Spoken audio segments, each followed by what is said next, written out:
আল্লাহর নবী রবিউল আউয়াল মাসের 12 তারিখ দিন যায় রাত, সোমবারে সুবে সাদিকের সময় নবীজি দুনিয়াতে আসছেন। ও মুসলমানেরা ভালো করে শুনে যাবেন, নবীজি দুনিয়াতে আসবেন।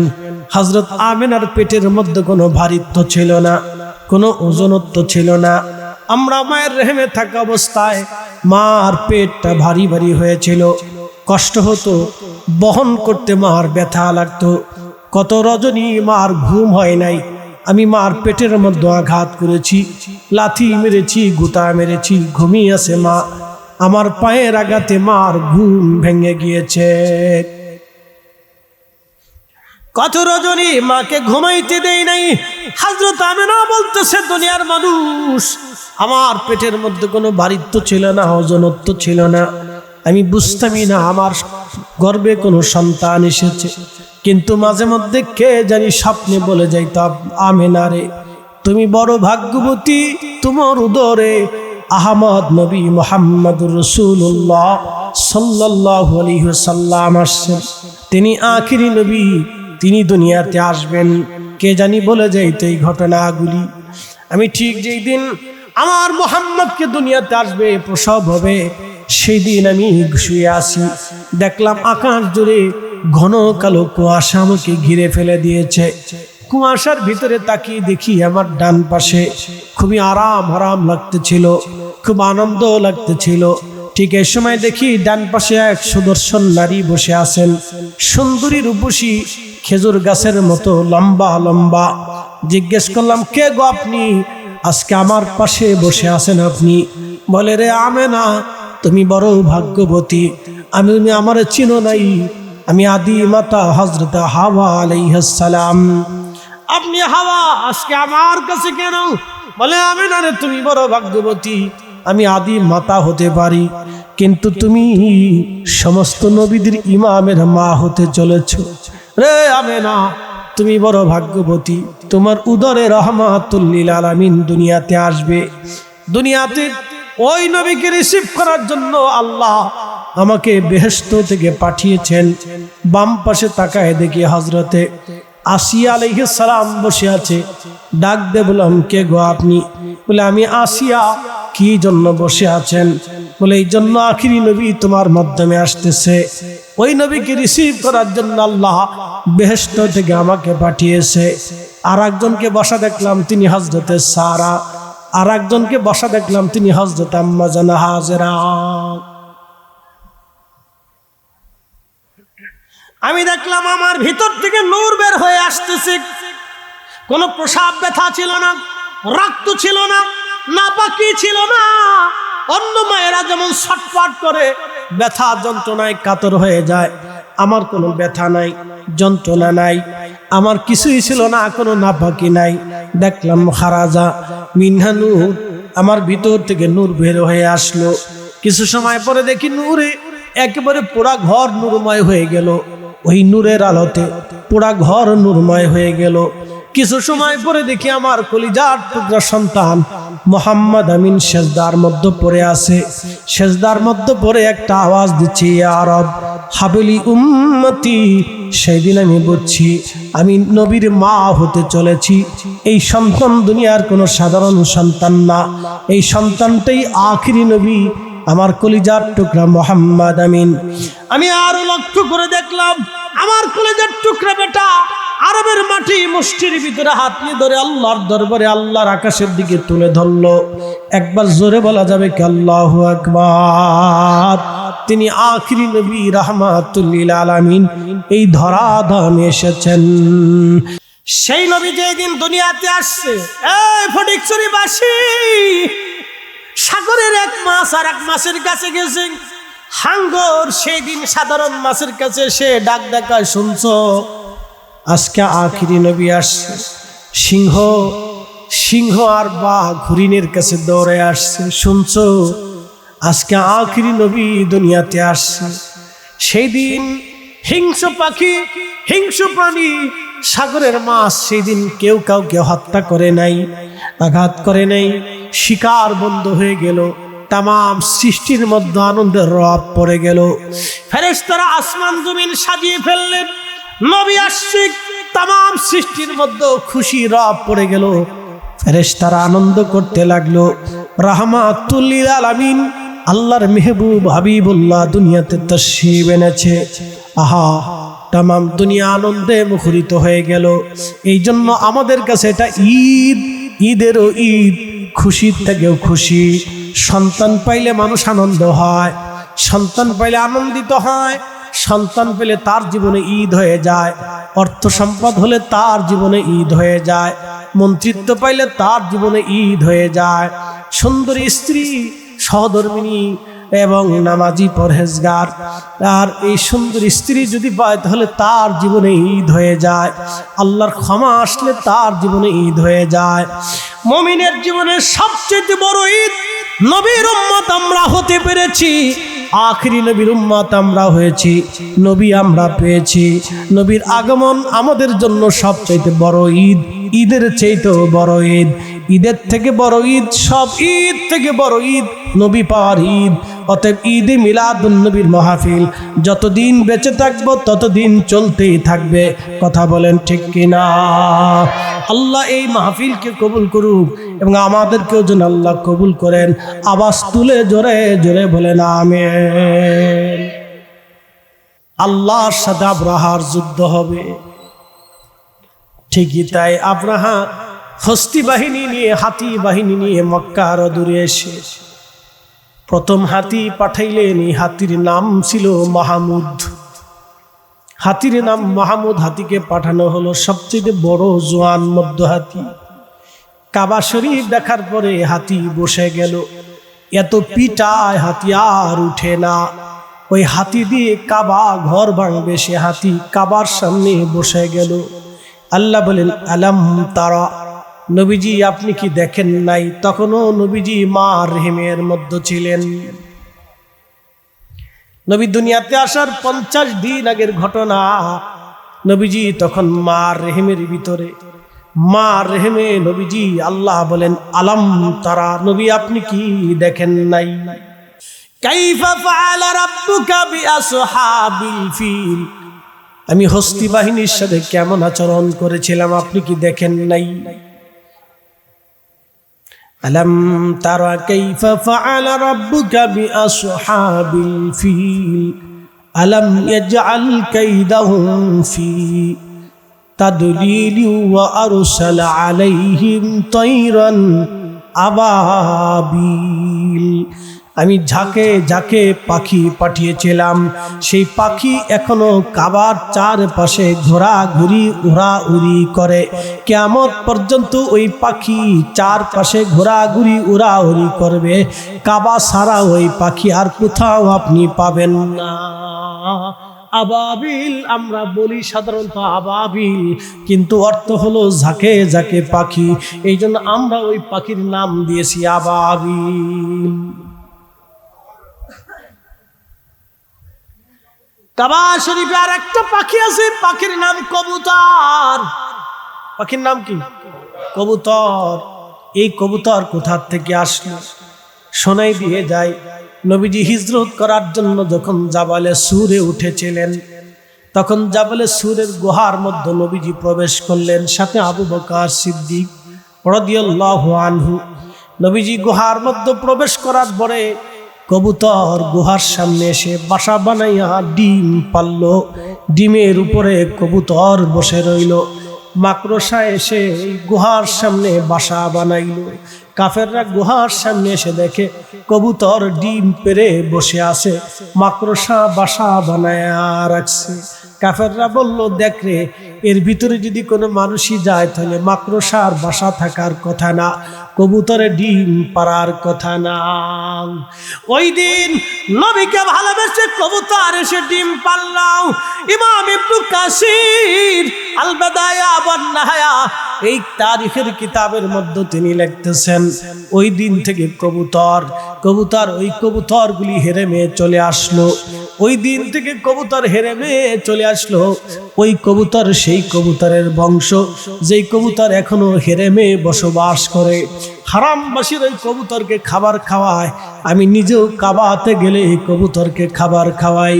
ওই কবুতর আমার রসুলকে পাহারা দিয়েছিল, ওই কবুতর আমার নবীকে পাহারা দিয়েছিল। একবার জোরে বলা যাবে কি মারহাবা। হাজিরিন, হাজরাতে রসুল করিমকে আল্লাহ ডাক দিলেন, আল আপনি কি দেখেন নাই নবীজি?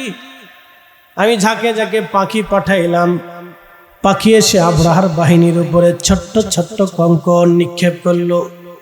প্রত্যেকটা কঙ্কর মাথার উপরে পড়লো, ঢাল ধরলো তারা, ঢাল ফুটা হয়ে মাথার লোহার হেলমেট ফুটা হয়ে মগজের ভিতর দিয়ে ঢুকে, গন্ডদেশের ভিতর দিয়ে, বক্ষর ভিতর দিয়ে লাঞ্চ হয়ে, পেটের ভিতর দিয়ে পায়খানার রাস্তা দিয়ে ওই পাথরগুলি কঙ্কর বের হয়ে গেল।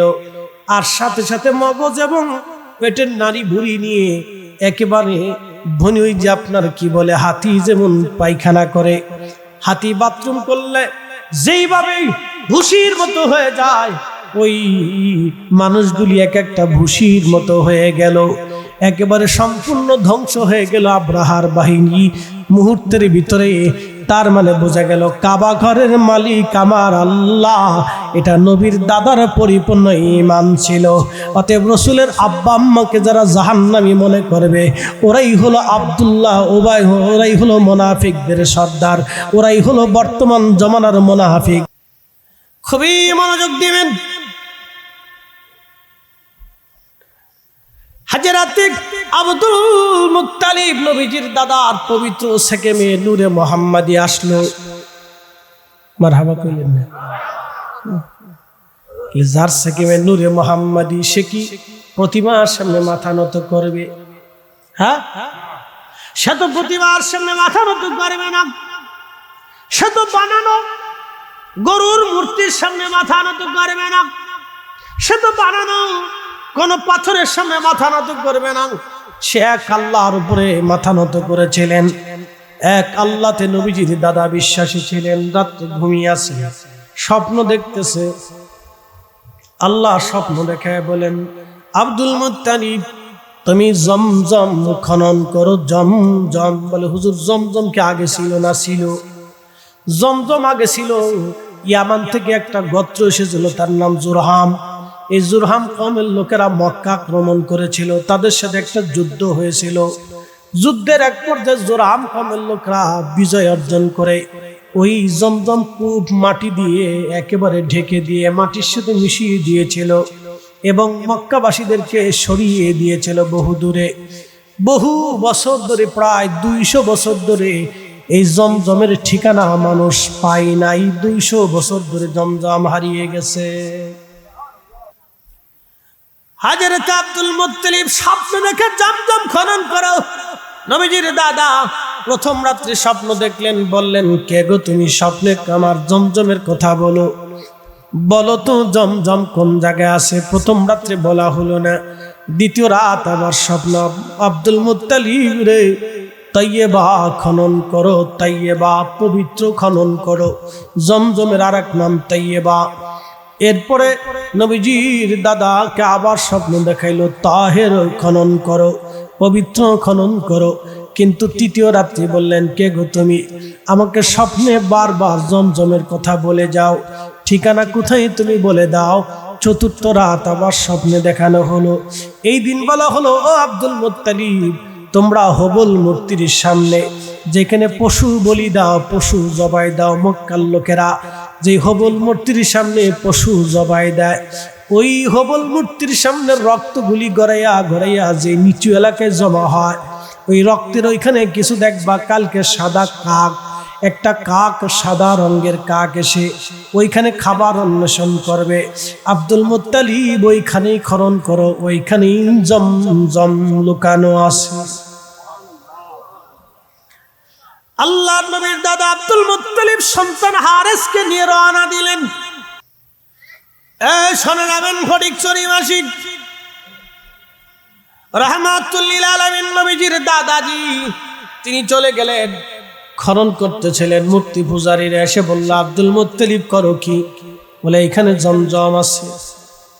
মূর্তি পূজারীরা কয়, আব্দুল মুত্তালিব রে, জমজম যদি না পাও তাহলে আমাদের পবিত্র জায়গা খনন করার দেয়া কঠিন শাস্তি তোমাকে দিতে হবে, তোমাকে কিন্তু আমরা হত্যা করব। আব্দুল মুত্তালিব ডাক দেখায় মূর্তি পূজারীরা, মক্কাবাসী, শোনো, আল্লাহ আমারে 3-4 রাত স্বপ্ন দেখিয়েছে।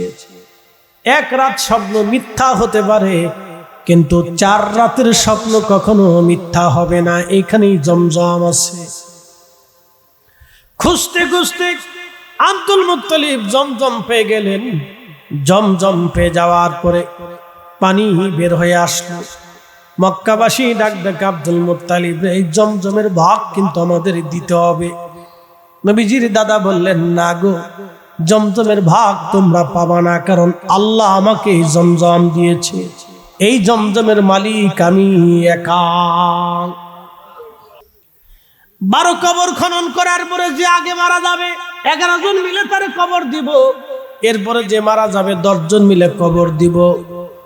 সবার শেষে যে মারা যাবে শুধু তার কবরই হবে না, বাকি সবার কবর দেওয়া হয়ে যাবে। তাহলে এক কাজ করো, কবর খনন করে বসে থাকো। কবর খনন করে নবীজির দাদা বসে আছেন। এমন সময় লক্ষ্য করলেন ওনার পায়ের নিচ থেকে মাটি ফেটে ফেটে পানি বের হয়ে আসতেছে। মরুভূমির ভিতর উনি আল্লাহু আকবার বলে ডাক দিলেন, চিৎকার মারলেন 3 বার আল্লাহু আকবার। আরবের মানুষ খুশির কারণে আল্লাহু আকবার বলে ডাক দিতেন। পানি পাওয়ার পরে আব্দুল মুত্তালিবকে ওই 12 জন নেতা জড়িয়ে ধরে বলল, আব্দুল মুত্তালিব, আমাদের আর বুঝার বাকি নাই, মরুভূমির ভিতরে তোমার পায়ের নিচ থেকে আল্লাহ পানি বের করাই দিয়েছে। তুমি আমাদের নেতা, আজকে থেকে তোমাকে মক্কার নেতা মানলাম। কোন গণকের কাছে আর যেতে হবে না। জমজমের মালিক তুমি, তুমি যারে পানি দিবা তোমার কথাই আমরা মেনে নিব, চলো।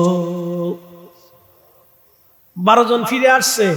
নবীজির দাদাও ফিরে আসলেন। ফিরে আসার পরে আল্লাহর কাবা ঘর উনি তাওয়াফ করলেন। নবীজির দাদার আদত ছিল কোথা থেকে ফিরে আসার পরে কাবা ঘর তাওয়াফ করতেন।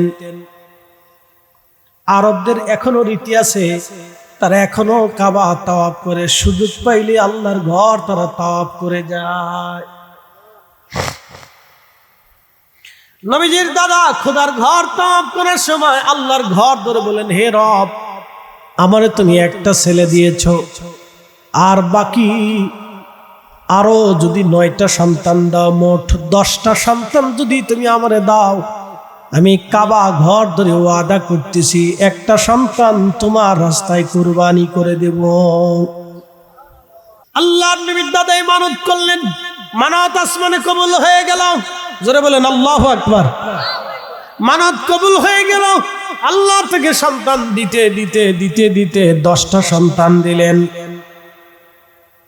10টা ছেলে আল্লাহ তারে দিলেন।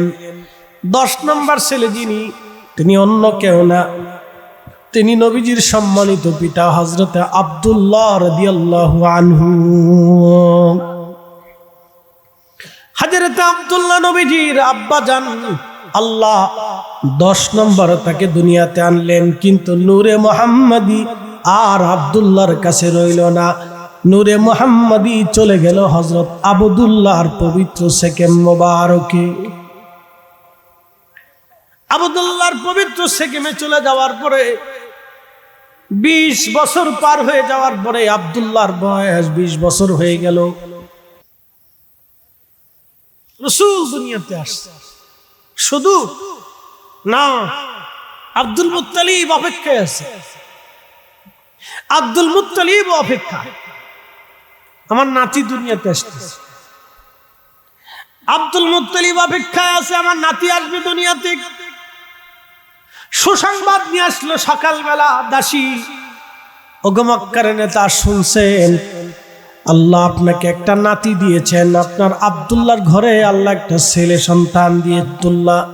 আব্দুল মুত্তালিব দৌড়ায় আসলেন ঘরের মধ্যে, এসে নাতিরে ধরলেন, বুকে নিলেন, চুমা খাইলেন, আদর করলেন, আর বলতে লাগলেন, নাতিরে, ও আমার কলিজার টুকরা নয়নমণি, তুমি দুনিয়াতে আসবে।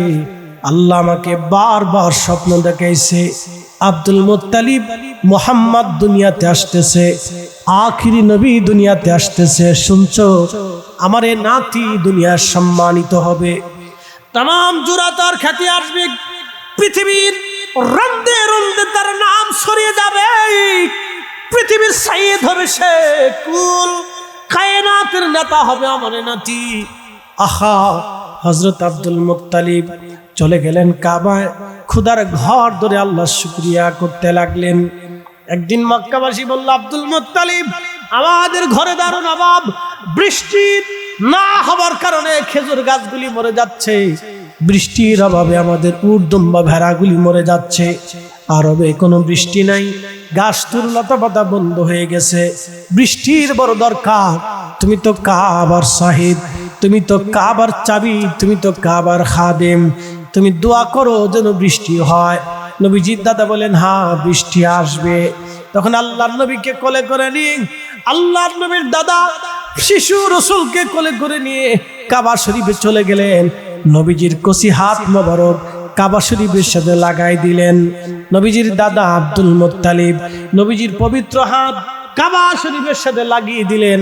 কাবার সাথে লাগায় বলতে গেলেন, হে আল্লাহ, আজকে আমি একা আসি নাই, আমি আমার মুহাম্মদকে সাথে করে নিয়ে আসছি। হ্যাঁ, জোরে বলেন আল্লাহু আকবার। এই একটা জবান বন্ধ থাকবে না, জোরে বলেন আল্লাহু আকবার। আল্লাহ, আমি আজকে একা আসি নাই, আমি আমার মুহাম্মদকে সাথে করে নিয়ে আসছি, তুমি তার নাম রাখছো মুহাম্মদ। আল্লাহ, আমি আমার কলিজার টুকরা নয়নমণিকে নিয়ে আসছি, তার হাত কাবার সাথে লাগিয়ে দিয়েছে। আল্লাহ, আজকে আমার নাতি কলিজার টুকরা মুহাম্মাদের খাতিরে তুমি আকাশ থেকে বৃষ্টি দাও, মক্কায় বৃষ্টির অভাবে কষ্ট হচ্ছে। আল্লাহ, তুমি আকাশ থেকে বৃষ্টি দাও। নবীজির দাদা প্রিয় নবীর উসিলা ধরে কাবা শরীফের সাথে হাত লাগায় যখন দোয়া করতে লাগলেন, আল্লাহর আকাশে মেঘ জমে গেল, অজর ধারায় বৃষ্টি নামা শুরু হয়ে গেল। তিনি রাহমাতুল লিল আলামিন নবী, তিনি রাহমাতুল লিল আলামিন, তিনি আমাদের মুক্তির দিশারি, তিনি আমাদের নাজাতের দিশারি, তিনি শাফিল মুজনিবিন, তিনি রাহমাতুল লিল আলামিন, তিনি রাহমাতুল লিল আলামিন।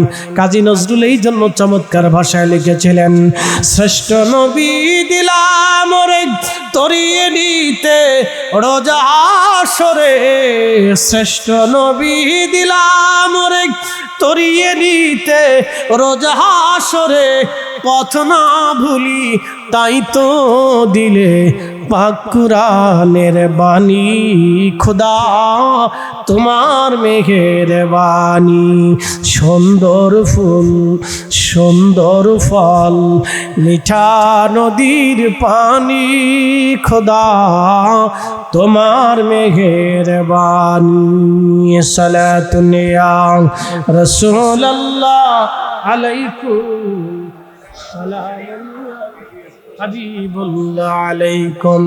আল্লাহ নবীর গোলাম হওয়ার তৌফিক দিক, জোরে বলেন আমিন। সুন্নি হইয়া আহলে সুন্নাত ওয়াল জামাতের দাবন ধরে রাখার তৌফিক দিক। এমন একটা জমানায় আসছি, ঈমান রাখা কষ্ট হয়ে যাবে, হাতের মধ্যে আগুন রাখা যাবে, ঈমান রাখা কষ্ট হয়ে যাবে। এই সময় হক্কানি আউলিয়া কিরাম পীর মাশায়েখদের সোহবতে দেখে, তাদের মহাব্বত নিয়ে, তাদের বায়াত নিয়ে, তাদের সাথে সুসম্পর্ক করে আমাদের ঈমান বাঁচিয়ে রাখতে হবে। কারণ ঈমান চোর এখন মরে মরে কোনায় কোনায় আছে, ঈমান চোরের এখন মসজিদের ভিতরেও কিন্তু ঢুকে গেছে। ঈমান চোর মরে মরে কোনায় কোনায় আছে, মসজিদের ভিতরে ঢুকছে। আগে জানতাম মসজিদে জুতা চোর আছে, মসজিদে ঈমান চোরও ঢুকছে। বুঝতে পারছেন? যেন ঈমান রাখা বড় কঠিন, খুব হিসাব কিতাব করে আপনাদের চলতে হবে। বাপ, ঈমান বড় দামি জিনিস, খুব রাসূলের থেকে বড় নিয়ামত পৃথিবীতে কিছু নাই। শোনেন, রসুল ছাড়া মুক্তির কোনো মাধ্যম নাই, নবী ছাড়া আমার কোনো আশা নাই, রসুল ছাড়া নাজাতের কোনো রাস্তা নাই, নবী ছাড়া আল্লাহর সন্তুষ্টির কোনো পথ নাই, নবী ছাড়া ইবাদত কবুলিয়াতের কোনো সুযোগই নাই। এই জন্য আমরা নবী নবী, ভালো লাগলে আসেন, না লাগলে ওটা আপনার ইচ্ছা, খবর আপনার, আখিরাত আপনার। আবিল আখিরাতি হুম ইউকিনুন, আখিরাতে বিশ্বাসী হতেই হবে, কিয়ামতের ময়দানে দাঁড়াইতে হবে। রব বলেছেন, ইন্না ওয়া ইন্না ইলাইহি রাজিউন, আমার কাছে ফিরে আসতেই হবে। কুল ইন্নাল মাউতাল্লাযী তাফিররুনা মিনহু ফাইন্নাহু মুলাকীকুম, মৃত্যু তোমার সাথে মোলাকাত করবে, বাঁচার কোনো সুযোগ তোমার নেই, মোলাকাত হবে তোমার সাথে মৃত্যুর, তোমাকে আমার কাছে আসতেই হবে। ইন্না বাতশা রাব্বিকা লাশাদীদ, তোমার রবের ধরা বড় শক্ত ধরা, খোদার আদালতে দাঁড়াইতেই হবে। মুহাম্মদুর রাসূলুল্লাহ সাল্লাল্লাহু আলাইহি ওয়াসাল্লাম ছাড়া মুক্তির কোনো রাস্তা, একসাথে বলেন, মুক্তির কোনো রাস্তা শেষ। কবরে নামায় দিয়ে চলে আসবে, আপনার প্রশ্নের জবাব কে দিবে? বলেন।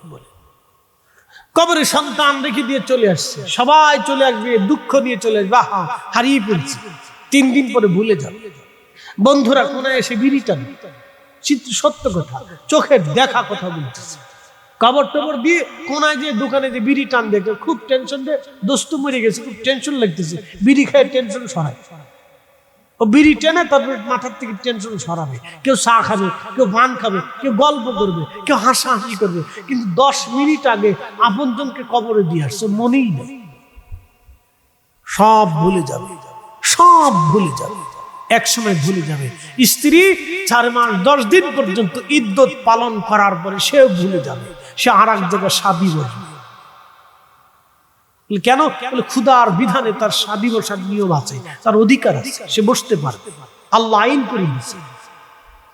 এটা হিন্দু ধর্ম না, এটা মুসলিম ধর্ম। স্বামী মরে গেছে, 4 মাস 10 দিন পর্যন্ত স্ত্রী ইদ্যত পালন করে, সে ইচ্ছা করে বিয়ে বসতে পারে, নাও পারে, এটা আল্লাহ আইন করে দিয়েছে, আপনি বাধা দেওয়ার কেউ না, খোদা আইন করছে। সে স্ত্রী বিয়ে বসতে পারে, তার অধিকার আছে। ভালো করে শুনুন, স্ত্রীও 4 মাস 10 দিন পরে ভুলে যাবে। মা যদি বেঁচে থাকে তাহলে মৃত্যু পর্যন্ত মা ধুকে ধুকে কাঁদবে। আপনার কবরের পাশে আর কেউ নাই। সন্তান কাজের চাপে ভুলে যাবে। এখানে যদি জিজ্ঞেস করি প্রত্যেক সপ্তাহে প্রত্যেক দিনে কোন সন্তান বাবা মার কবর জিয়ারত করেন, একটাও নেই। তার মানে আমরাও ভুলে গেছি, বক্তা যে সেও নেই, তা আমরাও ভুলে গেছি, মনে নাই। কাজের চাপে, সন্তানের মোহে, দুনিয়ার প্রেমে পড়ে ভুলে গেছে। কিন্তু আপনার কবরে কি আসবে? কে আপনার চিরসাথী হবে? কে আপনার কঠিন নিদানের বন্ধু হবে? কে আপনাকে তরাইতে আসবে? তিনি একজন, তিনি ওয়ানলি ওয়ান পারসন, পৃথিবীতে একজন মহামানব, তিনি দরদি, তিনি রাহমাতুল লিল আলামিন, তিনি বিল মুমিনিনা রাউফুর রহিম, তিনি আমার আপনার নবী। ওই নবী পাইয়া আমাদের থেকে বেশি খুশি আর কেউ হতে পারে না। নবীর মিলাদের মাহফিল চলবেই। হাত উঁচা করে বলেন ঠিক না বেঠিক? কে জলুক না বেদাতের ফতোয়া দিব, ছাতা দেখার টাইম আমাদের নেই, ওদিকে তাকানোর সুযোগ নেই। যে আপনার চিরদিনের সাথী হবে তিনি রাহমাতুল লিল আলামিন, বাকি কোনো রাস্তা নেই। ওয়াজ আমার শেষ। মাদ্রাসার ছাত্রদেরকে দস্তরবন্দি করা হবে, পাগড়ি দেওয়া হবে, একসাথে বলবেন না মারহাবা। মাদ্রাসার ছাত্রদেরকে পাগড়ি দেওয়া হবে। হুজুর আসছেন এবং ওলামায়ে কেরাম আছেন, আমরা সবাই মিলে পাগড়ি দেব ইনশাআল্লাহ। যারা বাইরে আছেন তারা ভিতরে চলে আসেন। দেখেন ছেলেরা কোরআনের হাফেজ, পাগড়ি দিব। যারা হাফেজের আব্বা আছেন তারা উপরে চলে আসেন, যারা হাফেজের বাবা আছেন তারা সব উপরে আসেন। যাদেরকে পাগড়ি দেওয়া হবে তাদের বাবা অথবা তাদের অভিভাবক কি আসছেন তারা উপরে চলে আসেন।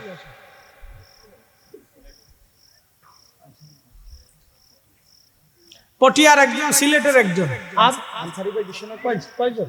আপনি ঘোষণা করেন মাইকে নেন, হাফেজ সাহেব সহ আপনি সুন্দর করে বলুন।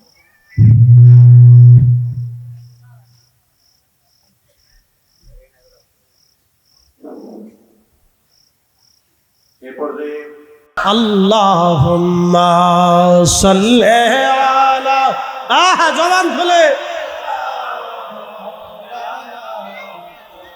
মুহাম্মদ আলা আলি সাইয়্যিদিনা।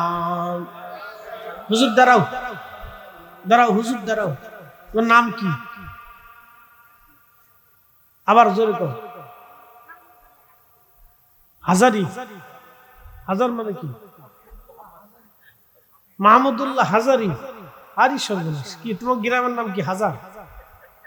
তাইলে ও বংশের নাম হাজারি, হাজারি বংশ না, কণ্ঠ ভালা, খালি ওয়ার শুনবা ভালা দিবে, জীবনে কাজে নেই। ওরে বয়সে আমি এরকম কণ্ঠে চিকুন কণ্ঠে গজল গাইতাম আর ওয়াজের সামনে বসে থাকতাম। ভালা ও আলহামদুলিল্লাহ, দোয়া করে দিলাম আল্লাহ যেন বড় সুন্নি রাহাবার আলেম বক্তা বানায় দেয়। মাহমুদুল্লাহ হাজারি, বসো।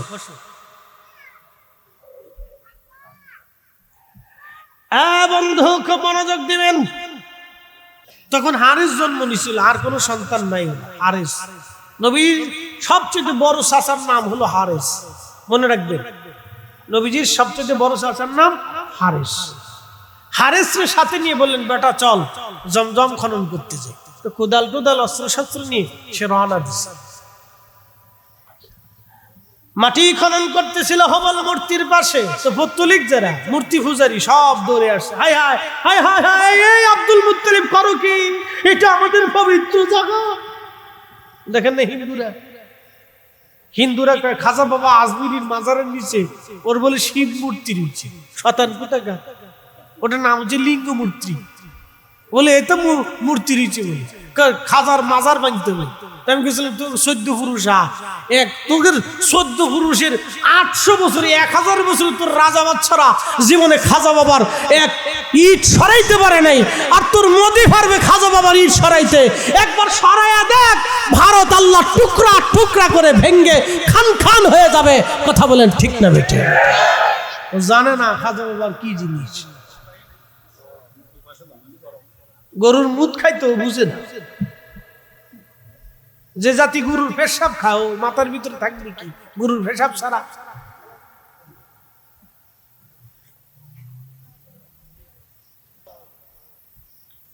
আগে তো পানির, আরবে পানির খুব মূল্য। পৃথিবী একদিকে, ওদের পানি আর একদিকে। এখনো যায় গরমের দিনে, শীতের দিন হোক, পানি না আসলে ভিতর দিয়ে যখন হাওয়া ঢুকে, আরবের হাওয়া, তখন নাক টাক সহ লাশ সহ একবারে শুকাই যায়। বুঝতে পারছেন? একবারে শুকাই যায়। একটা খেজুর খেয়েও সারাদিন আরব টিকে থাকতে পারে। আরবের মানুষ 3টে খেজুর 3 দিনে খেয়ে টিকে থাকতে পারবে, কিন্তু পানি না খেয়ে বাঁচতে পারবে।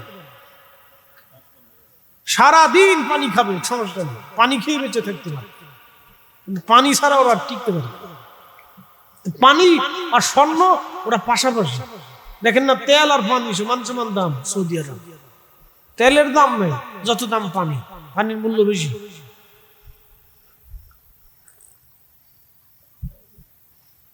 আরবরা পানির জন্য যুদ্ধ করতো, যে কোনো মূল্যে পানির অধিকারে আসতেই হবে।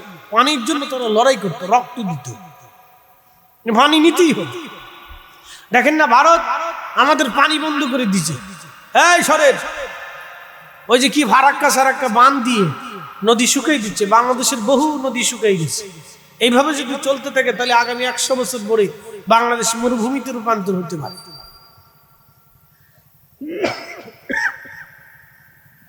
কৌশল করে ওরা পানি বাদ দিয়ে দিচ্ছে। এগুলি অন্যায়, কেন এটা প্রাকৃতিক সম্পদ। পানি, সাগর প্রাকৃতিক সম্পদ। দেখেন না, ইরান এখন হরমুজ প্রণালী বন্ধ করে দিচ্ছে। আমেরিকার মাথা ঘুরতেছে, সারা পৃথিবীর মাথা খালি ঘুরতেছে। তেলের দাম বেড়ে গেছে। তেলের দাম বাড়ার সাথে সাথে বাংলাদেশে কলার দামও বাড়ছে। এই আস্তে বলে কলার দাম বাড়ছে, সিমেন্ট দাম বাড়ছে, সবজির দাম বাড়ছে, সব কিন্তু দাম বেড়ে গেছে। সব কিছু দাম বাড়ছে, সব দ্রব্যমূল্যের ঊর্ধ্বগতি। সবার পকেট কাটতেছে, সবার দুশ্চিন্তা। পৃথিবীর অনেক দেশ রাজা বাচ্চারা হিমশিম খাচ্ছে, উন্নয়নে বাধাগ্রস্ত হয়। দাম যখন বাড়ে, ঊর্ধ্বগতি আসে, তখন অনেক কিছু সমস্যা আসে, অনেক হিসাব চেঞ্জ হয়ে যায়। বুঝতে পারছেন? তো পানির জন্য আরবরা যুদ্ধ করতো আগে থেকে, রক্ত দিত। রক্ত দেবো কিন্তু পানি দেবো না। তা আরবরা বলতেছে আব্দুল মুত্তালিব পানি দিব না, পানি আমরা দিতে হবে, ভাগ দিতে হবে, তাহলে যুদ্ধ হবে। নবীজির দাদা বললেন তাহলে সমাধান করো। পানি তো আমি পেয়েছি, আমি খুঁজেছি 200 বছর এই আরবের মানুষ জমজম পাই নাই, আল্লাহ আমাকে দিয়েছে, অধিকার তো আমার। বলতেছে না, এক কাজ করো, সিরিয়াতে এক গণক বেডি আছে, গণক বেডি। ওই গণক বেডির কাছে যাব, গণকে যেইভাবে সমাধান দিবে সেইভাবে মেনে চল। নবীজির দাদা আল্লাহ প্রদত্ত পাইছেন, তিনি তো জানেন আল্লাহ আমাকে দিচ্ছে, যেভাবে হোক আল্লাহ আমাকেই দেবে। তো ঠিক আছে, তোমরা যেহেতু গণকে বিশ্বাস করো তা চলো। 12টা কওমের 12 জন নেতা কুরাইশ নেতা আব্দুল মুত্তালিবের সাথে করে সিরিয়ার উদ্দেশ্যে রওনা দিয়েছে। তো যেতে যেতে আরবের মরুভূমির ভিতরে পড়ে তারা রাস্তা হারাই ফেলছে। রাস্তা যখন হারাইছে, মরুভূমির ভিতরে ঘুরে, কিন্তু ঘুরতে ঘুরতে ঘুরতে ঘুরতে রাস্তার কুল কিনারা খুঁজে পায় না। আপনারা তো সহসে নদীর ভিতরে চলেন না, নদী তো আপনাদের এলাকায় খুব কম, আর সাগরেও যারা যান তারাও তো জানে। নদীর ভিতরে যদি একবার, পদ্মা নদীর ভিতরে যদি কুয়াশার ভিতরে একবার নৌকার ভিতরে পড়েন, তো আপনি দিশে খুঁজে পাবেন না কোন দিকে নদী। একবার আমি সকাল 7:30টার সময় লঞ্চ উঠছিলাম, 11:30টার সময় সূর্য উঠার পরে বোঝা গেছে যে বেলা কোন দিকে। 11:30টা পর্যন্ত লঞ্চ সারা নদীর ভিতরে ঘুরছে, কিন্তু কিনারা খুঁজে পাইনি। আমার মনে হয়েছে মাহফিল করে বাড়ি যাচ্ছি, তো দৌলতদিয়া ঘাট, পাটুরিয়া ঘাট থেকে লঞ্চ উঠছি। 7:30টায় লঞ্চ আসছে, প্রথম লঞ্চ, সকাল 7:30টায়। এই লঞ্চে উঠার পরে 11:30টার সময় দিয়ে বেলা উঠছে, পুরো কুয়াশা। পরে 12:30টায় যায় ঘাটে ফিরছি, এবার বুঝছেন ঠেলা কারে কা, অথচ 1 ঘন্টার রাস্তা। তো এরা রাস্তা না পাইয়া মরুভূমির ভিতরে যা পানি ছিল সব শেষ, পানিবিহীন একদিন পার হলো, কলিজা শুকিয়ে যাচ্ছে। আব্দুল মুত্তালিব ডাক দিয়ে বলতেছে, ও মক্কার নেতারা, পানির ভাগ নিতে এসে এখন পানি না খেয়ে মরতে হবে। একটা কাজ করো, আমরা তো মারাই যাব, তাহলে কবর দেওয়ার মতো তার কেউ নাই মরুভূমির ভিতরে, কে কারে কবর দিবে? একটা কাজ করো, আমরা 12 জন আছি, একসাথে করে এই 12টা কবর খনন করি। 12 কবর খনন করার পরে যে আগে মারা যাবে 11 জন মিলে তারে কবর দিব, এরপরে যে মারা যাবে 10 জন মিলে কবর দিব। সবার শেষে যে মারা যাবে শুধু তার কবরই হবে না, বাকি সবার কবর দেওয়া হয়ে যাবে। তাহলে এক কাজ করো, কবর খনন করে বসে থাকো। কবর খনন করে নবীজির দাদা বসে আছেন। এমন সময় লক্ষ্য করলেন ওনার পায়ের নিচ থেকে মাটি ফেটে ফেটে পানি বের হয়ে আসতেছে। মরুভূমির ভিতর উনি আল্লাহু আকবার বলে ডাক দিলেন, চিৎকার মারলেন 3 বার আল্লাহু আকবার। আরবের মানুষ খুশির কারণে আল্লাহু আকবার বলে ডাক দিতেন।